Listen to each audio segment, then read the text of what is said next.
Good afternoon. Thank you so much for joining us today on our webinar on Get SSE Right the First Time. My name is Shomik Ghosh, and I'm an executive editor, assistant editor at the Economic Times CISO.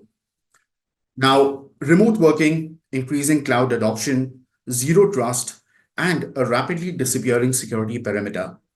These are just some of the factors that have compelled organizations to turn to a holistic security framework that reduces the cost and complexity of managing disparate security solutions. Now, by converging Secure Web Gateway, CASB, and ZTNA, the Security Service Edge, or SSE, has proven to be a Swiss Army knife of sorts. Now, Gartner predicts that by the next year, 80% of all enterprises will have adopted a strategy to unify web, cloud services, and private application access from a single vendor SSE platform. But the problem is that a botched deployment can become counterproductive. It can lead to visibility gaps, delayed threat detection and response, and most importantly, mounting cost overheads. And that's why it's an absolute must to get SSE deployment right the first time. And in today's discussion, we aim to do just that.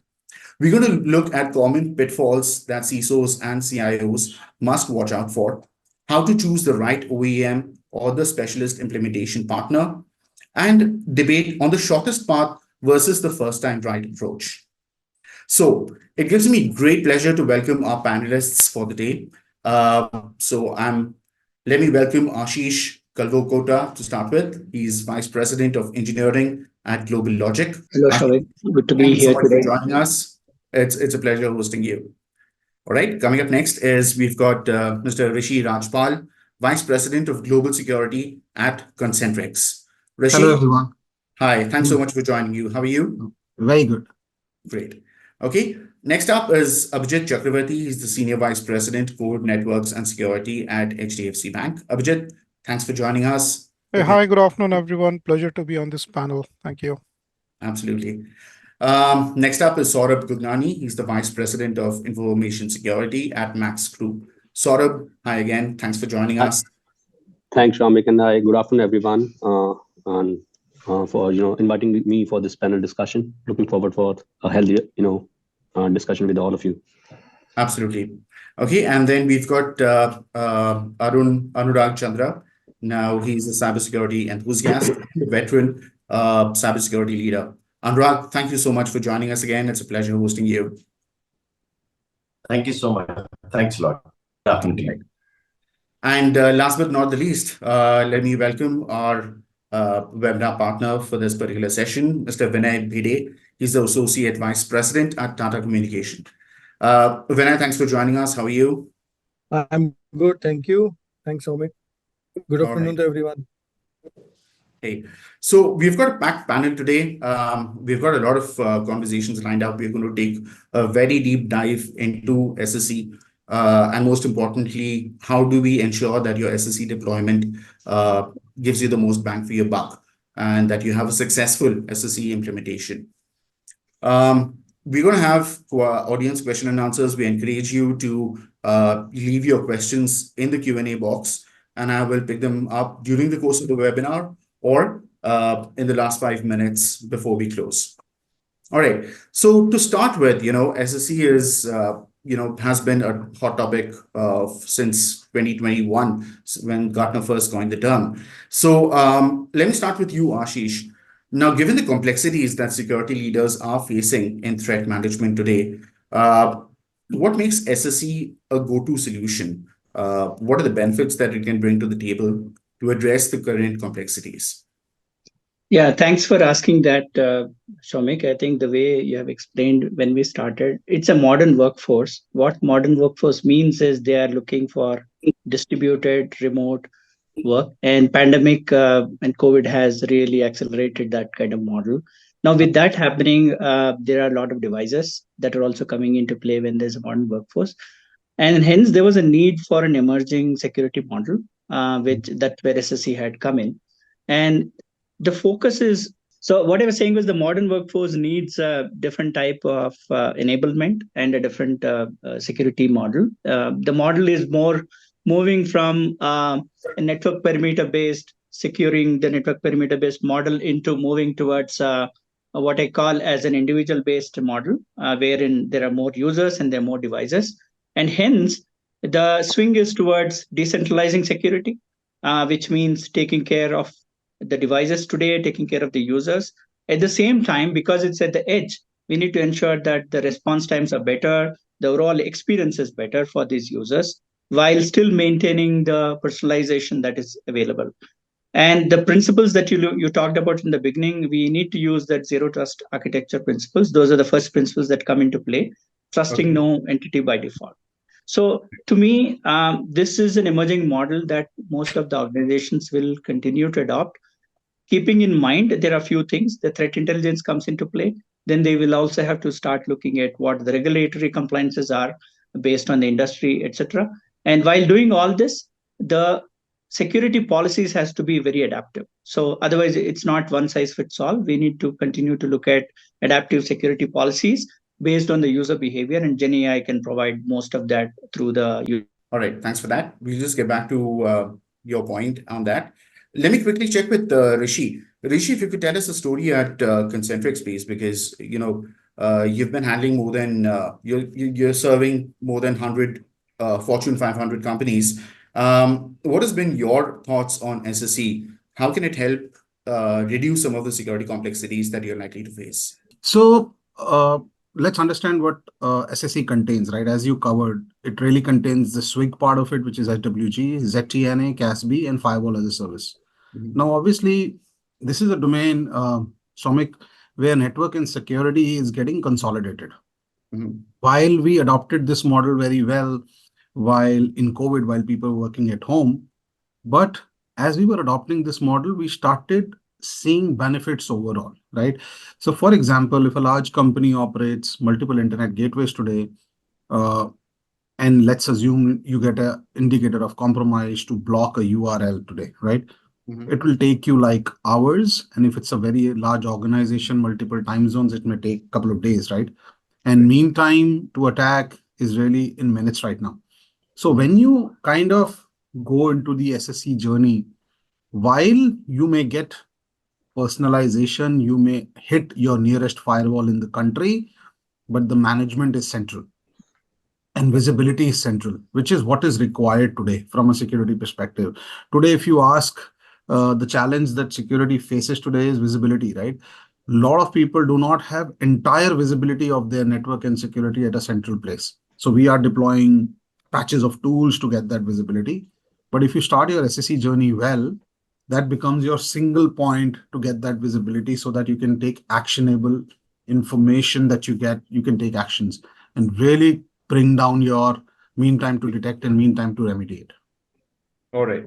Let me quickly check with Anurag now. Anurag, you've been in the cybersecurity domain. You've had a ringside view into how the threatscape has panned out over the years.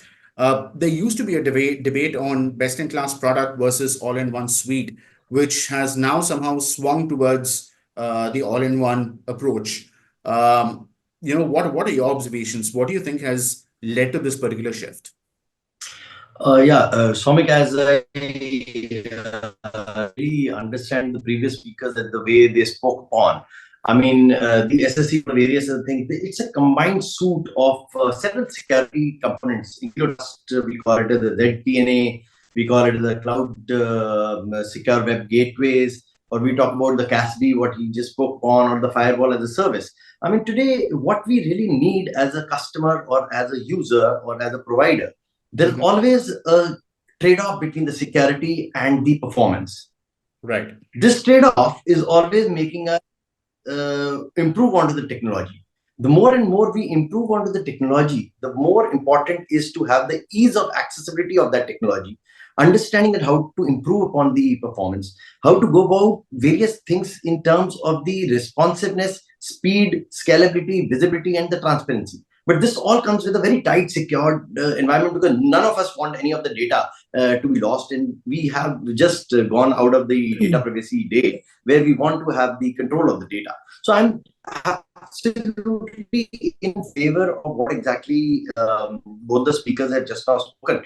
The company will want to have a composite structure where, as per my understanding, you can never have a fit for all kind of a thing, because every organization is different and unique in nature.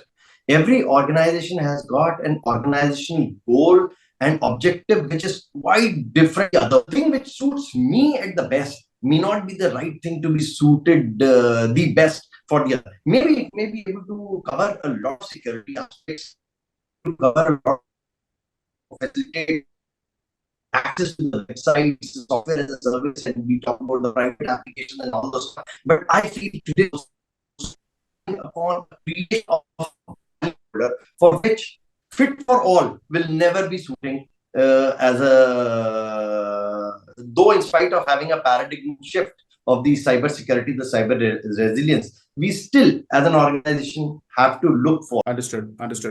Well, thank you so much for that. Anurag's points are, of course, most impactful. And as Deputy Director of the Indian Air Force, the stakes couldn't just get higher than that.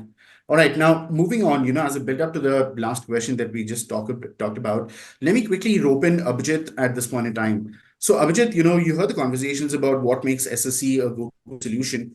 If you could tell us how that translates to a business value, if you could share, what are your top 3 business priorities, and in what way does SSE contribute to meeting them? Okay, hi, good afternoon. So I think Rishi kind of mentioned already, what are the key components of an SSE, right? So, secure web gateways, a TNA, CASB, and firewall as a service. This is what you get as a part of the component of the SSE. But what's also equally important to understand are the additional services. They're not listed as components, but it's very important to look at browser isolation, sandboxing capabilities, SSL inspections, threat intelligence and protections, and why are these very important? When you say return of investment on technology, right? Now, how there are different ways of looking at return of investment, right? A finance guy would look at it differently than a technology guy compared to a business guy right now.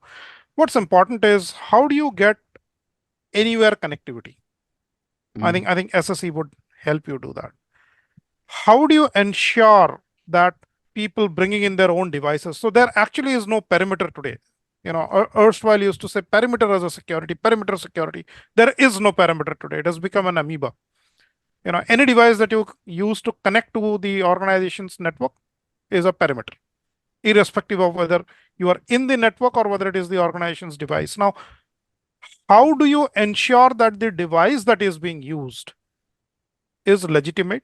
Or how do you ensure that at least you are sure of the security posture of the device before you let that device into your network? You can do that using an SSE, right? Look at the change in the network architectures that have resulted because of SSE. Erstwhile, you would have all traffics which are from the remote offices or the branch offices. And VDI VPN was the talk of the day, right? Everyone needs to dial into a VPN server and get connected. Well, I mean, one is that VPN is definitely not a very secure technology. Second is that with VPN, you latch on to the network. Now, if you can latch on to the network and compromise one ID, lateral movement can happen, right?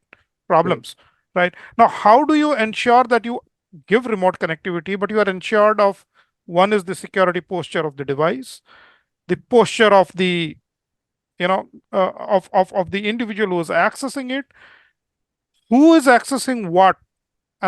In a VDI VPN, you do a credential check once when he is logging in, maybe with a 2-factor authentication. But with a ZTNA, you verify each and every login that he or she is wanting to make, right? You can define what sort of access controls you want to give to that individual, right? Now, these are the benefits or the ROI that you see with an SSE deployment. Now, see, the other piece of SSE and where SSE adoption is increasing, in my opinion, if you look at it, the cloud adoption has really kind of catapulted.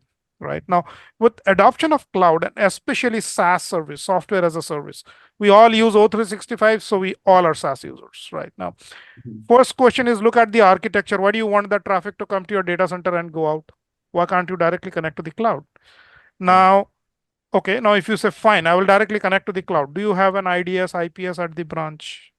Do you have a firewall at the branch? Do you have an SSL at the branch? Now, if you don't, would you want to put in so many equipments at the branch? If the answer is no, go to SSE. So these are the return of investments. You look at network architecture, you look at the investments, okay, and you look at the seamless integrations across the suite. Now, we are all talking about SSE. There is another word called SASE, which, okay, we'll keep it out of the discussion as of now. There is a thin line between there right now. Now, having said that, how do you integrate all of that? Now, whether you want to do best of the breed products or whether you want to do now, if you do each and every product instead of going through an integrated suite, I think you will end up spending much more. Not only spending much more, your costs of manageability and operational hassles will be much more higher when you kind of rather use an integrated suite of products, right?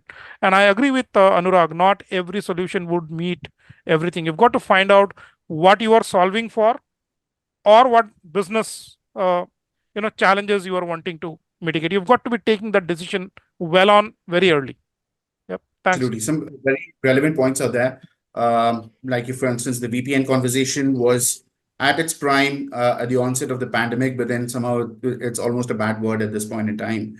Let me quickly, rope in Saurabh for his inputs out there. Now, Saurabh, your VP InfoSec at at a group that's catering to 9 million customers. If you could tell us, what are your top 3 business priorities and how does SSE align with that? How does it help you get to meeting those priorities? Sure. So I believe Rishi, Abhijit, and everyone has spoken in details about what SSE is and how it needs to be configured, and what the business challenges and all should be there. But in totality, if I say, the key business priorities for an organization it solves, one should always be, bringing in enhanced security posture. In enhanced security posture, we can say, how it is helping you out. One is, reducing your cybersecurity risk. So with SSE, a comprehensive cloud native security approach is already there that mitigates your cybersecurity risk. To be enforcing you for consistent policies across all users and devices, which helps in a large, as everyone was mentioning that, it is difficult to manage each and every device with hybrid workplaces and all. This curbs that problem for yours.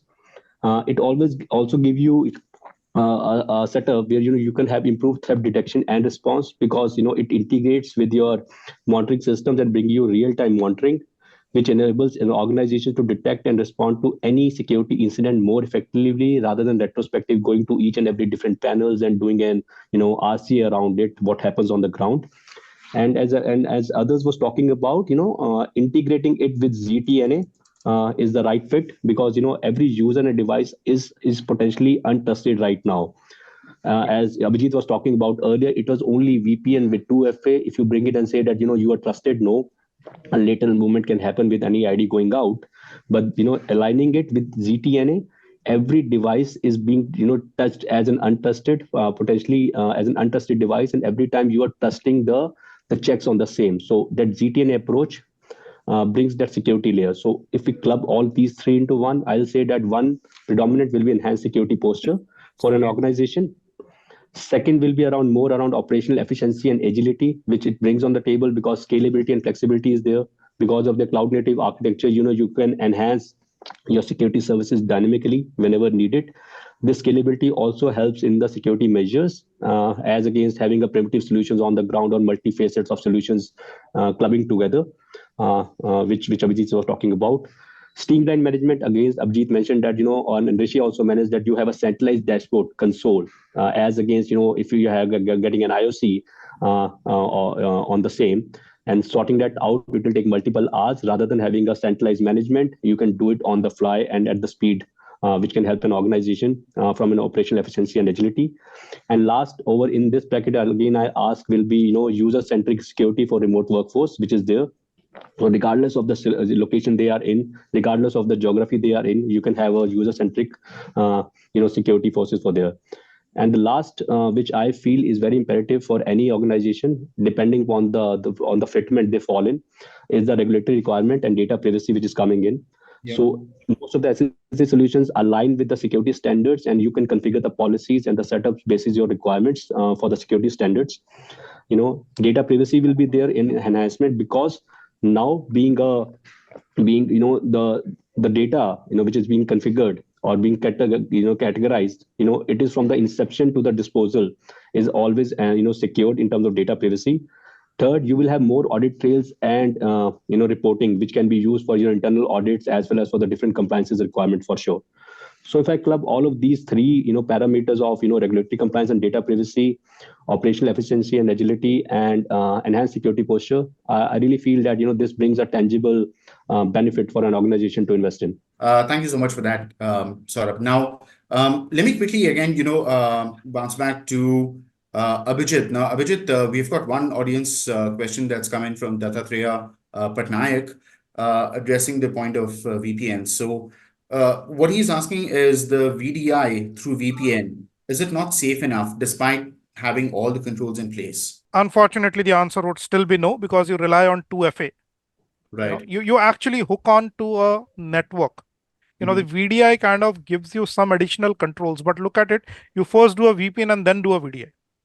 Correct. Right. So and second thing is that, my question to the gentleman is, we have all used VPN VDI. I, for one, would kind of vehemently want to move out of VPN VDI, especially because of the lethargic performance that it gives. And I'm sure if you go to the, if there are large organizations and audiences here in this panel, and if you have a DevOps or a DevSecOps sort of a function running within your organization, I'm sure you as a CIO would have a tremendous headache managing VDI VPN for them. Just doesn't work, right? Because the speed and performance is definitely absolutely lethargic. That's point number one. Point number two is, look at it's only a secured connectivity. What else does it give other than a two-factor authentication? Nothing, right? So my answer to it would be no. All right. Thank you so much. And audience, please keep those questions coming in. Yeah, and adding to this, when we talk about the cloudification and most of the enterprise moving to the cloud, okay, so VPN doesn't add value there in terms of the agility, in terms of the connectivity, right, and giving the security as well. The management headaches also increase a lot. Scalability, and kind of spread, giving you that homogeneous connectivity piece of it is definitely a challenge with VDN. I also want to add on, Shomik, what sir has just conveyed. I mean, VDI used to be a very, very useful way of making a set of applications, available to the users. But what he brought up a very important point is that some of the virtual desktop options may be very complex, complicated to. It will be even more expensive than what the ZTNA would be coming out to be with. Segmented the applications from the virtual to the other organization resources to the network, and thus adding another layer of protection for the VDI access. So I believe that it would be a much more graduated format of more expenses involved and long. See, the other piece of it, Shomik, with a VPN VDI, let's for a moment say that you are at least able to establish some sort of secured connectivity. I'm not saying it is insecure, okay, but some sort of, it is a secured connectivity. Let's admit that. Are you able to do a posture check of the device who has initiated that VDI and VPI? The answer is no. No. As a CISO or as a security or as a head or as the organization posture, would you want such a device to connect to your network? My answer would be no. Throw it out. No. Now, if I throw it out, he'll not work. Now, if I have to make him work, what do I do? Right. VPN VDI doesn't give me that option, right? But SSE does. Correct. I can check the device posture before letting you in. Before connecting. Yeah. Absolutely. All right. So thank you for that. We just witnessed a VDI VPN roast session for 5 minutes straight. So I think that gives our audience the answer of how VDI or VPN is placed in today's threat landscape that CISOs have to deal with.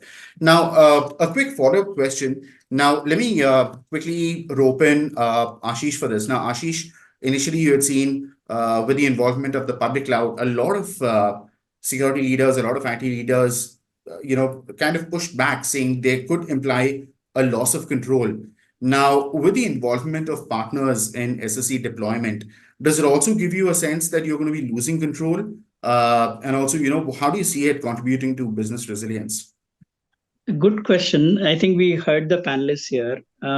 So there is a shift in the engagement model. Now, when we are moving to the user-centric and ensuring that we have the right kind of checks and balances at the user level, so we need to have a shared responsibility model.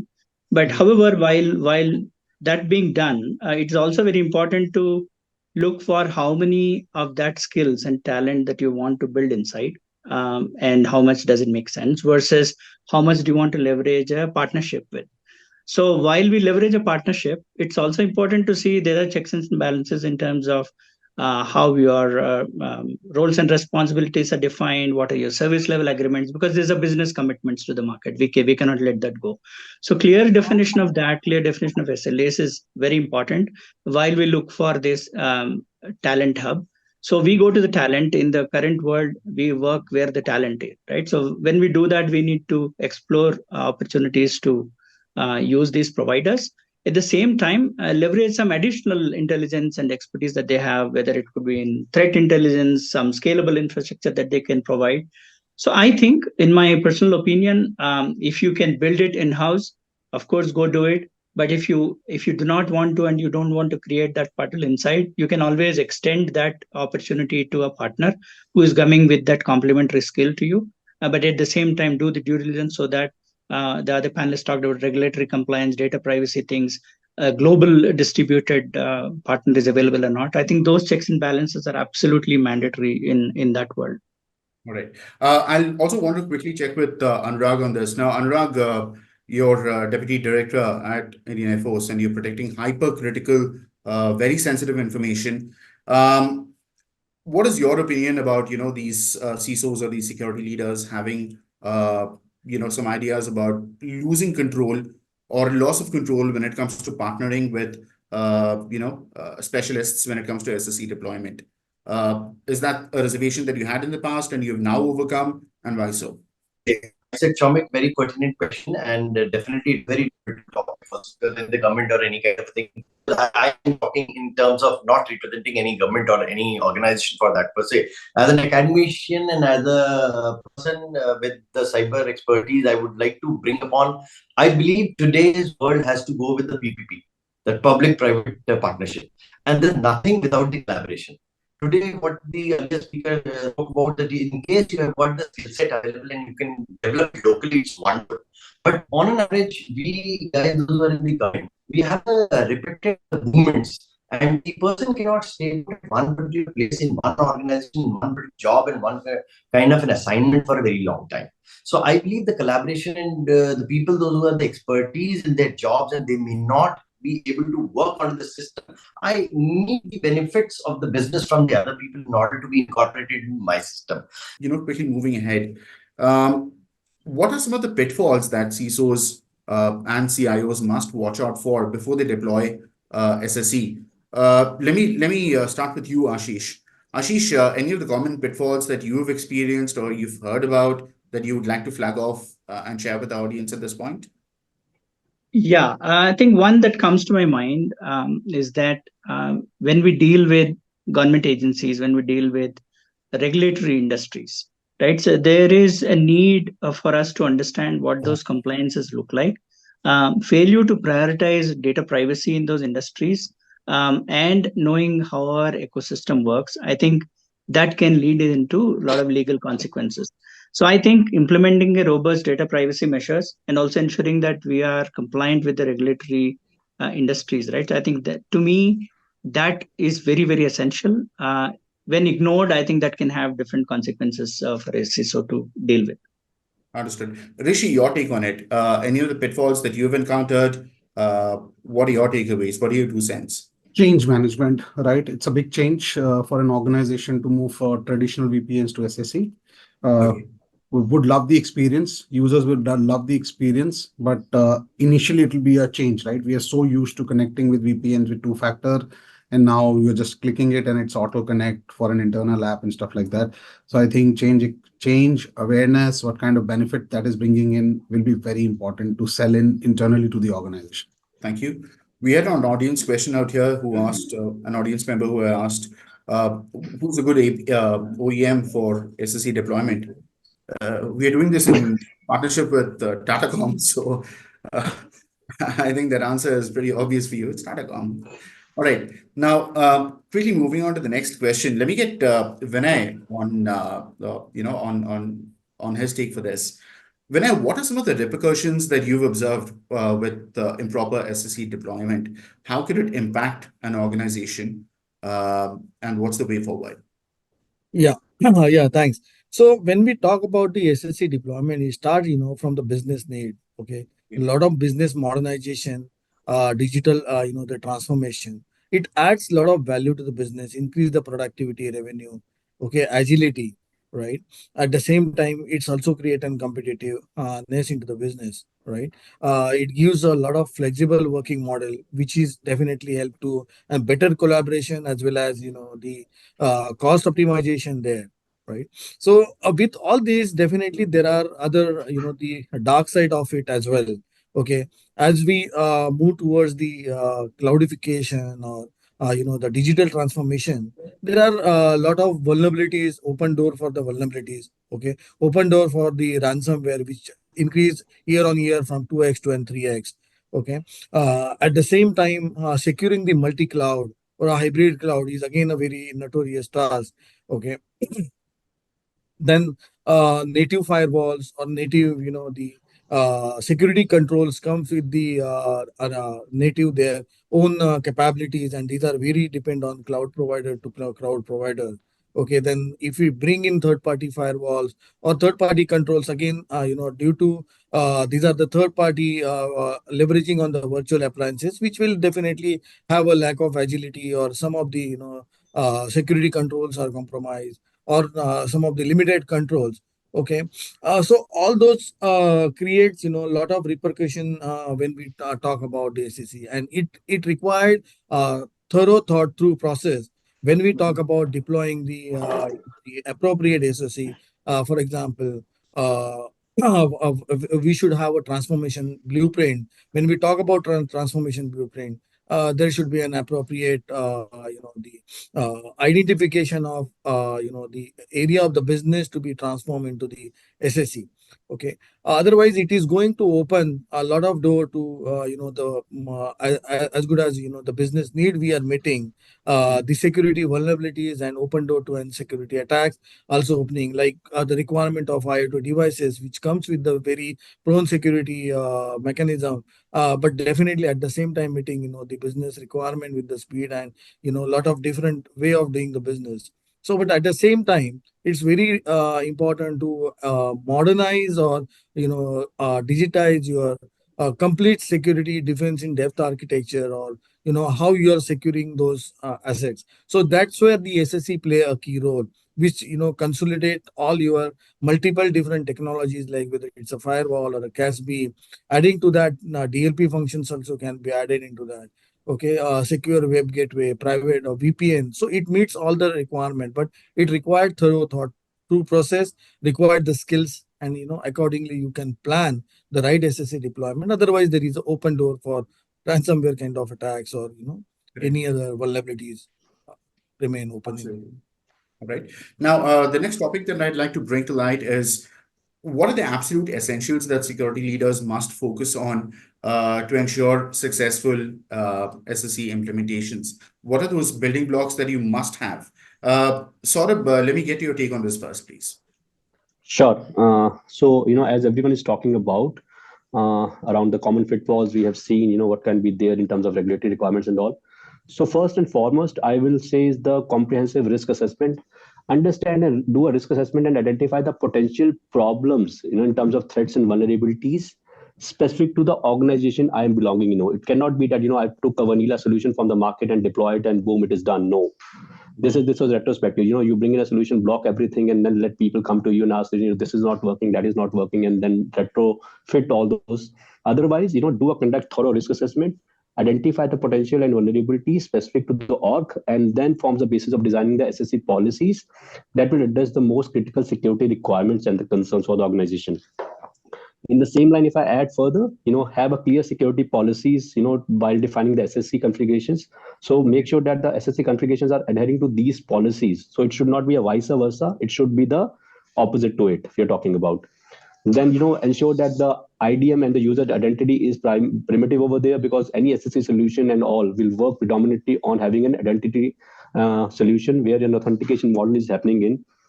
Other, I would say, is having a right fitment of data classification and encryption, because that will help in terms of SSE, because strong encryption practices for the data at rest to the data in processing to the aligning to the data protection requirements which are coming through. And further, have it integrated into your threat intelligence, because all of these feeds should be talking to each other so that it gives you the right information to the cybersecurity teams in the real-time information required in terms of requirement at time of any impact which is happening in. And last but not the least will be foster collaboration between the different teams, whether it is IT, security, business, and all, so that the right fitment of the policy solutions can be done. And as Rishi was talking about change management, have a user training awareness for your IT staff, also for the people on the ground, to make sure that the SSE deployment, which is bringing in ease, should not be the other way around, where they should feel that they are having a difficult solution coming in, because initially they will have some change management issues. But once they understand the complete process in terms of security and ease of work, they will be the ones who will be highlighting this requirement as more and more for the business. And do a regular audit and assessments and conduct, make sure that your policies, your SSE setups are being checked through. If you're having a partners working with you, make sure you are doing their vendor assessments and all. So all in all, if we face that, we bring all of these features into the place, the likelihood of having a successful SSE implementation will be there for any org to comply with. Understood. All right. Thank you for that. I mean, that was pretty much, the 10 commandments of successful SSE implementation. Thanks for that, Saurabh.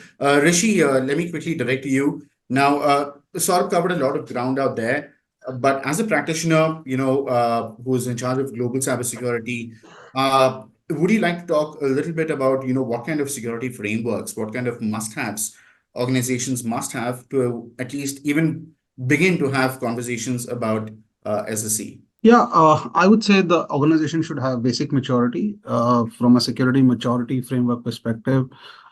I would not talk about any compliances framework, but I think for this to have, SSE will really give you ROI if you have distributed environment, multi-facility. There is a spend going on firewalls. There is a separate spend going on content filtering. You are using 15 discrete solution, and then you come on a whiteboarding that how would you consolidate. So that will be I would say, some kind of measurement to start the SSE journey. Okay. But I think there are a lot of subcomponents as part of the SSE, right? I'm answering a few questions in parallel just to make sure that if we don't get to them because of the time constraint, like DLP, somebody's asking a DLP, network DLP, host DLP. Those are some of the perfect use cases where you can go in for SSE, and it will give you the power of edge and along with the components that you're seeking in different solutions. Absolutely. Thank you for that. Now, let me go to an implementation standpoint, from an implementation point of view, and let me get Anurag on this first. Anurag, what are the factors that security leaders must consider while choosing the right implementation partner for SSE deployments? What are some of the things that you have in your checklist?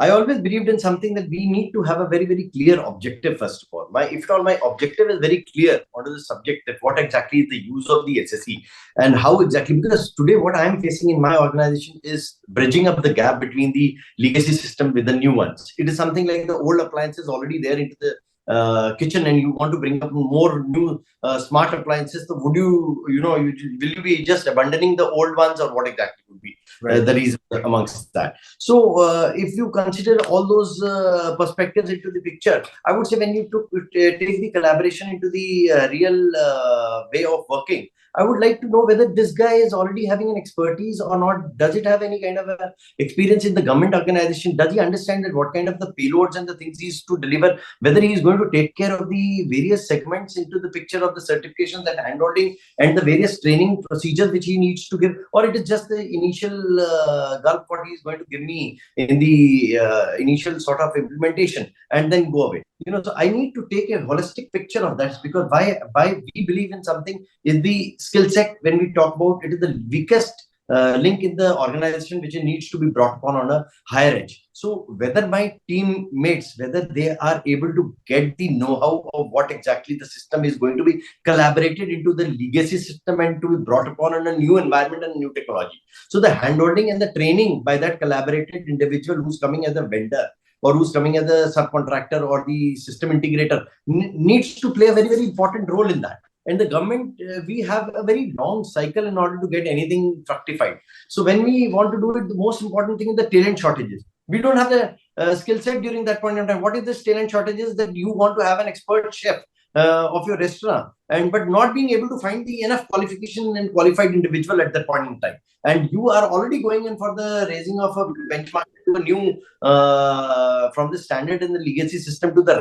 rapid technological advancements. So whether this particular individual who's getting collaborated with you as a partner, is he able to give that kind of a showcase, that expertise which he's giving in the first show, whether he's going to rigorously give you the contractual movement in terms of the handholding and the training. So that the training, awareness, and the basic pivotal role, which I talk about the key successes, the visibility and the monitoring. Whether I'll be able to understand in this rapid exchange of digital threat surface, which is going to be increased manifold, whether I'll be able to monitor that particular thing. He's having a full transparency, or it is something like he's developing at his end and then bringing it into my system. So all those things we need to really take care. This is as per the perspective of my closed environment where I am not allowed to get into the cloud just like that. So we need to get into a very, very significant way of dealing with this thing, with the evolving threats and the compliance requirements, whether this landscape, which is changing constantly, whether I'm able to integrate the legacy and the new smart systems together or not.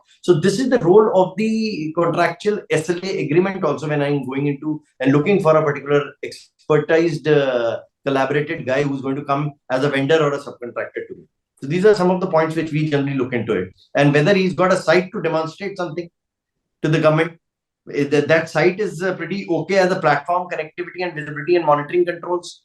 Will we be able to have that accessibility to that in order to practice and make the team ready to use? So these are some of the things which we really look into.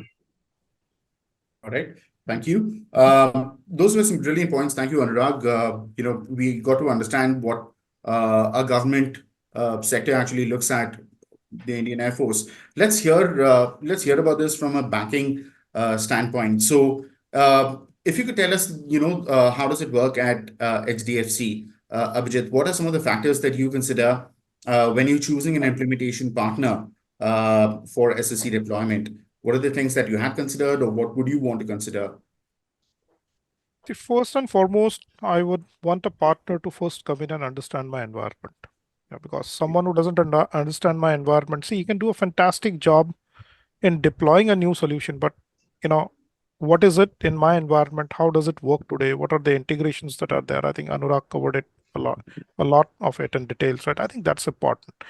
Second is, what is the skill set available at the at the partners, and will it be that I pass on a ticket to the partner and he passes it on to the OEM, then I better directly talk to the OEM.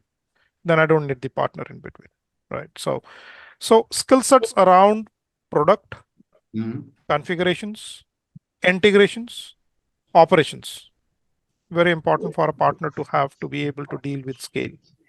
Right now, if any of this is missing, I would not really be very comfortable dealing with that partner or engaging that partner for kind of a large scale rollout, right?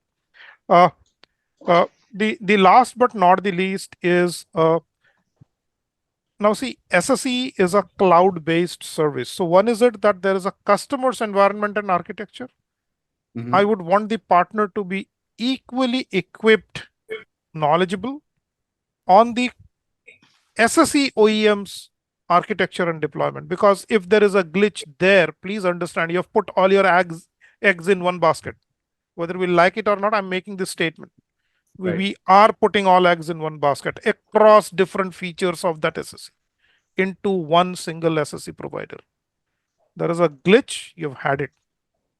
Right now that's important. What is the sort of visibility that partner can get us on the OEM's architecture on their is important to have, right? I think so. This would be a couple of things that I would look at.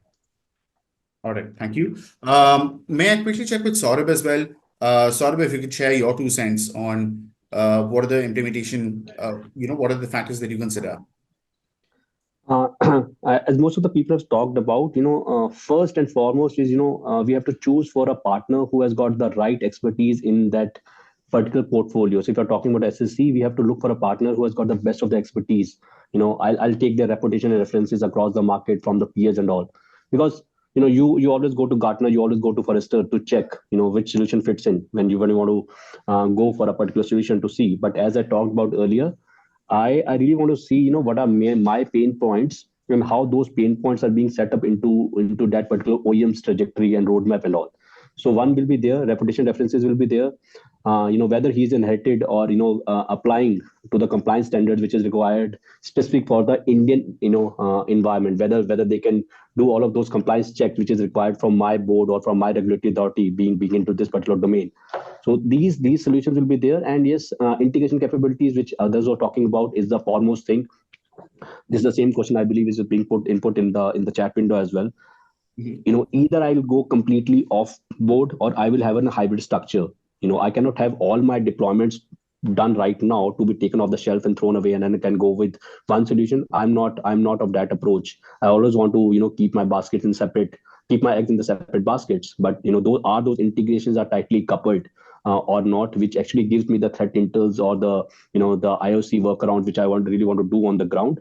So these are the 3-4 checks which I really feel should be there, and rest will be all around your SLAs, compliances, uptimes commitment and stuff like that. That is there with any SaaS solutions if they're coming in the market. To be very upfront, so these are my some key inputs on this. Now, whenever it comes to any kind of IT deployment, and of course it's the same for security, one key factor which Indian enterprise is always worried about is, how much bang do you get for your buck? So let me direct this question to Rishi to start with. Rishi, what are some of the best practices in your opinion to get maximum ROI from SSE implementation in the long run? Yeah, few things is consolidation. One is you will get efficiency improvement because instead of having different skill set across firewalls, DLP, you want to now consolidate. Considering that people can manage as this as a platform, right? If you look at the trend now, most of the OEMs have started calling themselves as a platform company rather than a product company because they know that products can be easily replaced and platform is a difficult divorce, right? So when you get into the platform side, you get the ROIs are immense. And one thing is obviously the gentleman from the HDFC pointed out, you're putting all eggs in one basket. You need to make sure that the company is willing to invest in R&D. Let me take one example, right? You're traveling, you're in India, and suddenly we feel that India gateways has a problem, right? How seamlessly you get routed to another gateway, nearest gateway, so that you don't even feel the pinch. So that will be very, very important. And you are getting all this at platform cost rather than a different cost. So your justification is not that difficult. Plus central visibility from a security perspective. As I said, network and securities are consolidating with this. I think those are some of the things we can keep in mind. Shomik, in order to add, if you permit, I mean, I would definitely agree with both the speakers here. And I would also like to bring upon one and only, because with the previous correlation with the previous question, which has got a bearing onto the ROI also.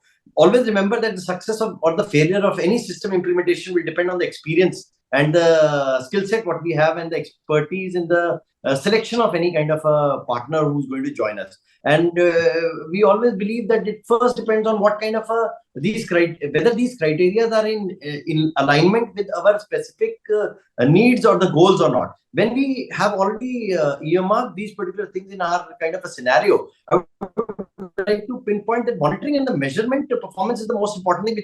So I'm saying I also believe in the end that when we have a particular performance-oriented activity or implementation to bring upon any kind of an ROI, I always believe in the point called monitoring and measure performances, which is a continuous feedback loop, and it has a continuous monitoring procedure which is supposed to be followed. Why? Because SSE implementation also needs to identify that what are the need of the improvement areas in my particular kind of an organization, which ensure the implementation is delivering a particular expected ROI, which is supposed to be an organizational goal. If I'm not able to reach that, then somewhere or the other I'm failing. So that is the point which I brought upon, is that the choice of implementation will make a lot of difference in this. Understood. Abhijit, if you would want to share your 2 cents, please, when it comes to getting the maximum ROI specifically with SSE deployment. What's very important to go along with the SSE, one is that SSE is very modular. You need not kind of go ahead with deploying all modules at once. You can look at a specific module, deploy, understand, learn from mistakes, gain experience, move ahead, right? And you can gradually can keep building on the other modules as you go ahead. That's point number one. Point number two, anyone wanting to deploy an SSE, whichever module that you go ahead with, I would definitely recommend a digital experience module that you should go ahead with. This will kind of help you understand from a user's perspective, like I am today logged in from my system. And if I have this ZDX, along with the SSE, the agent that's kind of deployed on the laptop, you just enable the digital experience module on that same agent, and it'll give you a lot of insights on performance, on availability, on specific issues that are happening from your laptop right up to the applications that you're wanting to go and access, right? I think that gives a great visibility and gives enough work for people who said, "Ye mera problem to nahi hai." I think you'll get enough of data to kind of work with it, right? So I think that this is very important. Right. Thank you. And as Rishi shared on the internal chat, they can also look at a digital experience management to manage the end-to-end experience. Now, let me quickly check with Vinay. Vinay, you've heard all of our CISOs, all of our IT leaders and security leaders shared their 2 cents, and that was from the end user point of view. If you could tell us from the solution provider's point of view, Vinay, what are the best practices that organizations must adopt to ensure cost optimization for SSE in the longer run? Yeah, thanks. See, Anurag or the Abhijit, Saurav, they have highlighted very well points. Start from the SSE design, build, operate, and deployment. Okay, and that's where the partner play a key role because partners do MSSP provider they do implementation for many of a different customer across the geography and again different vertical, and that's where the accelerators best practices we bring into our customers, right? So when we talk about getting the right ROI, okay, it's very important, as Anurag mentioned or Saurabh mentioned, that prioritize or build your transformational journey. Okay, what exactly we need to the migrate to an SSC, which are those critical the area of the organization need to migrate, and then again take the learning from that and accordingly plan. It's very important to carry out the risk assessment, okay, to ensure that we cover the critical part of the business and ensuring that we are not leaving those again the vulnerabilities or those again the weakness into the system for which we are adopting the SSC. Okay. Secondly, ensuring this continuous review and the performance optimization, because there are, with the change of the business needs, change of the the security or change of the technology, there will be always changes into the KPI and the metrics, which again required. Okay, and that's those kind of experience we try to bring in from our different customers, and that's actually add the value to it. Okay, so building those accelerators add a value to give a right ROI to the customer who are migrating to the SSE. So those are very very important, and that's my submission to this particular topic. All right. Now, Vinay, a quick follow-up question to the point you just mentioned. So we talked about what you should have in place, what you should do to get SSE deployment right the first time. Post deployment, if you could tell us, what are some of the metrics that CISOs or CIOs would have to look for to ensure that it's a successful model? Is it the same as your other cybersecurity implementations, or is SSE slightly different from what you already have? So definitely, see, in SSE there see, all the cyber security normally has a one key agenda, which is a minimum or a zero incident. Okay, and that's where industry lead to. because that's actually created disruption. But now in terms of the SSE, since it's a unified approach towards the bringing the modern security or unified security, it's very important to have those right appropriate KPIs, because you need to have a right visibility across the infrastructure, which SSE gives you that. But at the same time, integrating, with the your SIEM-SOC or XDR platform. Okay, so ensuring that you are detecting the threats at the right point of time. Okay, that's very important. So that experience comes, that actually knowledge comes post we do the deployment. So having those appropriate metrics. Okay. Secondly, when we talk about in the traditional days, any security incident happen. Okay, those normally happen. One of the computer is down with the some of the virus or worms, and slowly, gradually, that particular infection increased to an multiple computers. Then we convert into an the P1 kind of incident and then support it. But SSE should add a value, and that's where those metrics. Rather than waiting for that particular situation, SSE should help to identify those potential incident by way of having that data enrichment and leveraging those unified platform, integrating with the XDR kind of technology. So those kind of KPIs metrics has to be added into. So important is integration across the multiple technologies, as well as having the right visibility. Okay, so the KPIs and metrics should be covered around that, and that actually helps you to be an agile and to be an ready to defend any kind of attack or prevent any kind of. All right. I'm going to, wrap up with a quick show of hands from our panelists out here. Now, if you remember, we spoke about one key statistic where Gartner predicted that by next year, 80% of the organizations will have adopted a single vendor SSE platform. How likely is that to happen in the Indian enterprise? And do you think Indian CISOs should start seriously giving, investment thoughts into SSE? Let's quickly have a round. Let's start with Abhijit. Abhijit? Yes. Yes or no in one sentence? Yes. Okay. Ashish, your thought? I think yes. And because now we are delivering to global organizations distributed, I think it makes more sense for us to start with that quantum. Yeah. All right. And Anurag, from a government sector point of view, do you think they should also start seriously looking at SSE? Is it aligned with Gartner's prediction? Shomik, absolutely, because they tell about 50% increase into the usage of the ZTNA and all those things. And, most of the people, we are going on the remote today. But the most important thing, what I would like to convey here is that, all those things bring upon a kind of a right sizing, which we need.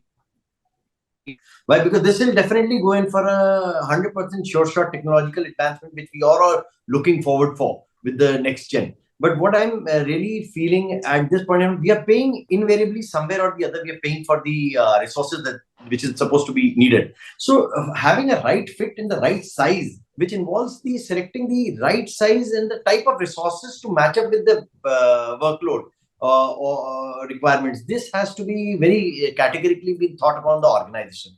Considering the government per se, we are definitely going in for our local internal cloud activities, and which would definitely have a outside, and definitely as per the Gartner study also, we would also like to leverage, because today if you don't upgrade and if you don't get updated, you are definitely at a much more broader threat landscape, which you will not be able to handle in the times to come. So definitely yes, my answer is yes. Thanks. Saurabh, let's end with you. Should yes, yes, for sure. Fitting the right fitment, but yes, for sure, to a larger extent. All right. Now, as a wrap-up question, let me quickly ask Vinay. Vinay, Tatacom has been in the business for a long time in cybersecurity. You've got a lot of, customers in India as well. What are some of the capabilities that Tatacom brings to the table when it comes to successful SSE deployment?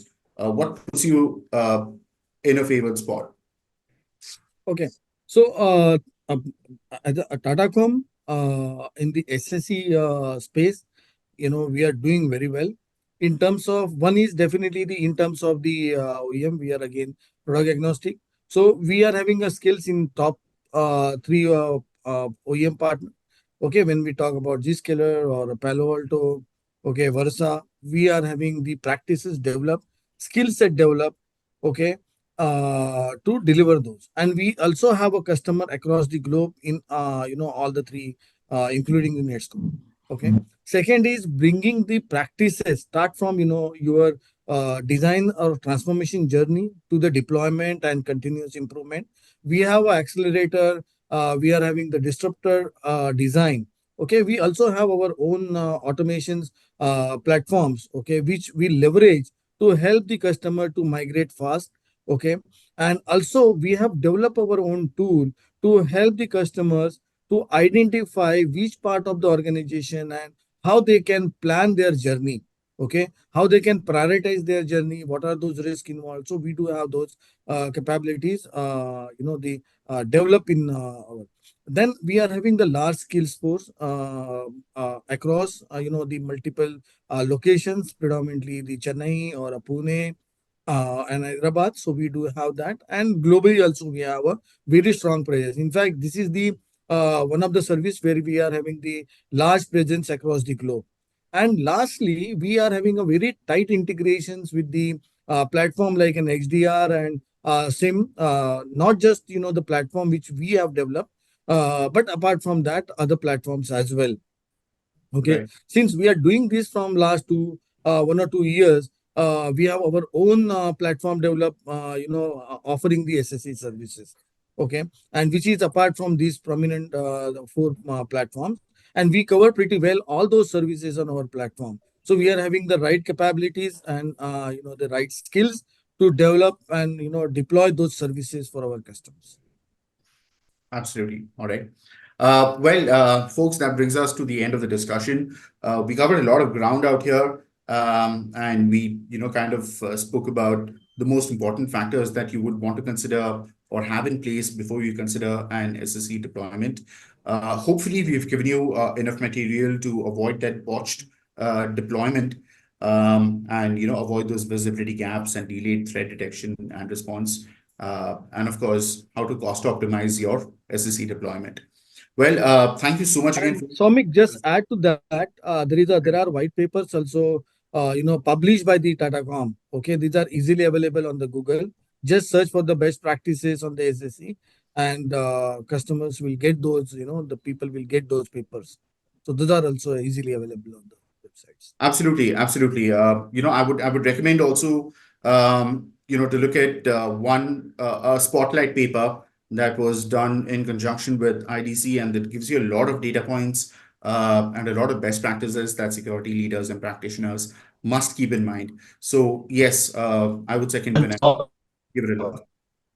And in connection with what one of the major important points is the waste reduction. I mean, the wasted resources that which could be included unused and underused instances, necessary storages, and the redundant capabilities. And paper covers it very well. Absolutely, absolutely. Thank you so much for bringing that to light. So again, we would encourage you to give that a look. It's going to be immensely beneficial to you as a practitioner, and also to somebody like me as an observer. So again, dear panelists, thank you so much for spending time with us today. We had some great insights, some great points that were covered. And thank you, audience, for sharing those questions. Very interesting round of questions out there. And do give those resources a look. It's going to help you immensely. Again, my name is Soumik Ghosh, Assistant Editor at ETCISO. And thank you so much for joining us for today's webinar. Have a great day ahead, folks.